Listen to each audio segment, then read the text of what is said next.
हिमालय के जंगल में ऐसे कई पेड़ पौधे हैं जो अपने आप में अनोखे हैं। ऐसे पेड़ पौधे और कहीं नहीं पाए जाते। इन पर लगने वाले फल और फूल सबसे अलग होते हैं। इन पर लगने वाले फल इतने मीठे हैं और खुशबूदार होते हैं कि इन्हें खाए बिना नहीं रह सकते।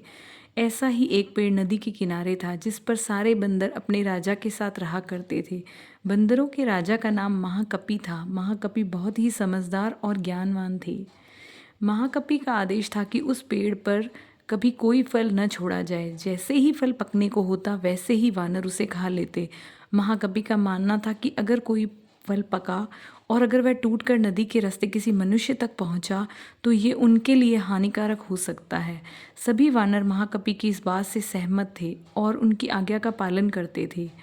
लेकिन एक दिन एक फल पका और नदी में जा गिरा जो पत्तियों के बीच छुपा हुआ था। इसके बाद वह फल नदी में बहकर एक जगह पहुंच गया जहां एक राजा अपनी रानियों के साथ घूम रहे थे। फल की खुशबू इतनी अच्छी थी कि आनंदित होकर रानियों ने अपनी आंखें बंद कर ली।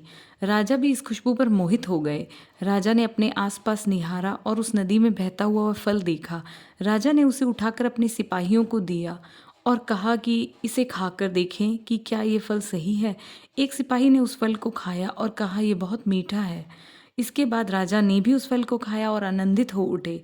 उससे अपने सिपाहियों को उस पेड़ की खोज में निकलने का आदेश दिया जहाँ से ये फल आया था। काफ़ी मेहनत के बाद राजा के सिपाहियों ने फल को खोज निकाला। उन्हें नदी किनारे वो सुंदर पेड़ नजर आ गया। उस पर बहुत सारे वानर बैठे थे। सिपाहियों को ये बात पसंद नहीं आई और उन्होंने वानरों को एक एक करके मारना शुरू कर दिया। वानरों को घायल देखकर महाकपि ने समझदारी से काम लिया। उसने एक बांस का डंडा पेड़ पर और पहाड़ी के बीच पुल की तरह लगा दिया। महाकपि ने सभी वानरों को उस पेड़ को छोड़कर पहाड़ी की दूसरी तरफ जाने का आदेश दिया।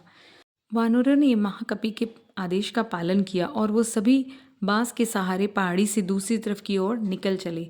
लेकिन इस दौरान डरे सहमे बंदरों ने महाकपि को बुरी तरह कुचल दिया।